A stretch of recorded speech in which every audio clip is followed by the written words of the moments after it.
अहिल्यानगर जिल्ह्यातील ताजा घडामोडी बघण्यासाठी आजच रोखोक या वृत्तवाहिनीला सबस्क्राईब करा, लाईक करा आणि शेअर करा।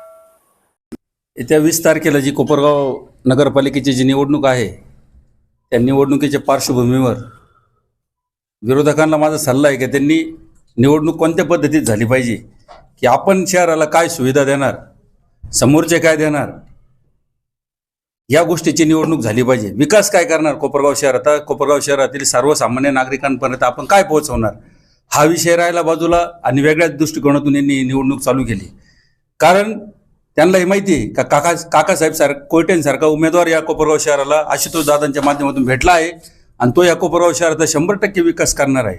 म्हणून त्यांनी वेगळ्या वेगळ्या पद्धतीचे षडयंत्र करून या कोपरगाव शहरातील निवडणूक विकासाच्या मुद्द्यानं जायला पाहिजे ती दुसऱ्याच बाजूने न्यायचा त्यांनी प्रयत्न केला आहे। कारण विकासात ते आशुतोष दादाचा हात धरू शकत नाही हे त्यांनाही माहिती आहे।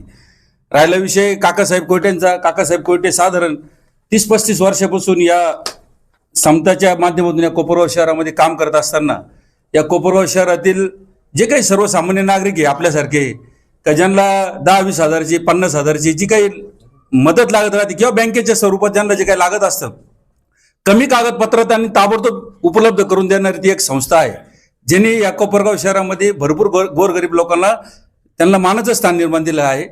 या 30-35 वर्षामध्ये त्यांनी जे काही कर्जदार वाटप केले असेल ते लाखो स्वरूपाचे कर्जदार असतील, त्यापैकी फक्त विरोधकांनी दिवशी जे आरोप केले त्यांच्यावर त्यापैकी फक्त 6 ते 7 काही कर्जदार आहे।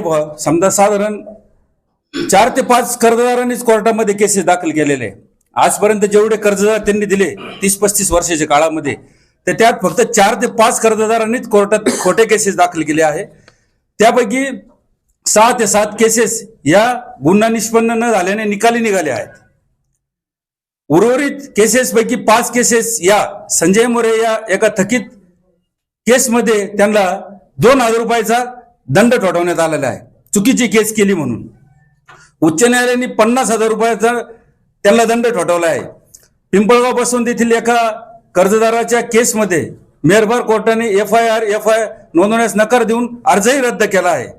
ज्या केसेस झालेल्या आहेत ते फक्त आरोप आहेत, कुठेही सिद्ध झालेले नाही। विरोधकांना पत्रकारांनी जाणून बुजून केसेस करणे आणि त्यांना म्हणजे कागद दाखवायचे असे केसेस झालेले आहे आणि लोकांना वेगळ्या दिशेने घेऊन जायचं, काकांची प्रतिमा मलिन करायचा जो कार्यक्रम चालू केला आहे त्या गोष्टीचा त्यांनी आपल्याला प्रूफ दाखवले पाहिजे की या गोष्टीमध्ये काकांना जेल झालेली आहे किंवा असं झाले, ते कोणत्याही प्रकारचं त्यांनी ते दाखवू शकले नाही। फक्त कोपरगावला वेगळ्या दृष्टिकोनातून विकासाच्या माध्यमातून जी निवडणूक झाली पाहिजे ती काकांच्या दृष्टिकोनातून काकाचं जुनं काहीतरी बोलायचं आणि जे काही निष्पन्न नाही झालं कोर्टामध्ये कुठंच, म्हणजे 34-35 वर्षाच्या त्यांच्या बँकिंगच्या क्षेत्रामध्ये लाखो कर्जदारांना कर्ज दिले असताना त्याच्यामध्ये फक्त 7-8 कर्जदारांनी चुकीच्या केसेस केल्या म्हणून त्यांना कोर्टाने सुद्धा दंड ठोठावला। अशा प्रकारच्या चुकीच्या गोष्टी या कोपरगाव शहरामध्ये झाली आहे, पण हे पब्लिक आहे हे सब जानती काय। त्याच्यामुळे त्यांनी त्यांच्यावर काय बोलत त्यांनी स्वतःचं आत्मपरीक्षण करावं, आपण कोणत्या पद्धतीचं काय काम केलेलं आहे कोपरगाव शहरामध्ये आणि काकासाहेबांनी काय काम केलेलं आहे हे त्यांनी त्याचं आत्मपरीक्षण करावं। राहिला विषय निवडणुकीचा तर राजेंनी आणि कृष्णांनी सांगितलं की येत्या 20 तारखेला या कोपरगाव शहरामध्ये 100% राष्ट्रवादी काँग्रेसची 30-30 नगरसेवक आणि नगराध्यक्षपदाचा उमेदवार निवडून येणार आहे, यात काही शंका नाही। म्हणून त्यांनी एक वैफल्यग्रस्त जर राहतात त्या पद्धतीत काहीतरी चुकीच्या पद्धतीने चालू केलेलं आहे। आता प्रकाश भवनला मी मगाशी सांगितलं की ज्या लोकांनी बाबासाहेबांचा महापरिनिर्वाण दिवस होता आमदार असताना मागे, ज्या वेळेला सगळे माणसं त्या ठिकाणी शोक व्यक्त करत होते त्या ठिकाणी सीएम चषकाची वाजवत गाजत मिरवणूक नेली, अशा लोकांनी बाबासाहेबांवर कसं प्रेम करायचं दाखवून सांगू नये हे आम्हाला माहिती आहे, आमच्या उमेदवाराला माहिती आहे की बाबासाहेबांवर कसं प्रेम करतात। त्याच्यामुळं पब्लिकला हे सगळं माहिती आहे। विकासाच्या मुद्द्यावर ते काहीच बोलू शकत नाही, त्यांनी विकासाच्या मुद्द्यावर यावा, आमची पूर्ण तयारी आहे त्यांच्या संग। ते जे म्हणतात ना का असं झालं विकास नाही झाला किंवा काय झालं, त्यांनी आंबेडकर पुतळ्यावर यावा, बाबासाहेबांच्या तिथे यावं, आम्ही त्यांच्या समोर त्यांना कोपरगाव शहरामध्ये कोणते कोणते कामं झाले या त्याला प्रूफ दाखवू शकतो आणि त्यांनी काय 14 ते 19 काय दिवे लावले हेही कोपरगाव शहराला माहिती आहे।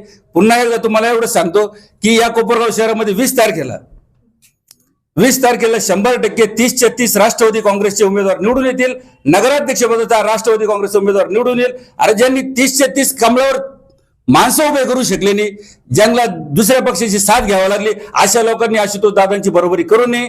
आणि काय म्हटलं तू, कोणाचं काय ते खाद्य, काय कोंबड्यांचं, काय कोंबड्यांचं अमृत कोणत्या संजीवनीने खाल्लं हे आता सगळ्या जनतेला माहितीये. जसजसे टप्पे पुढे चालतील तस तसं होत राहील.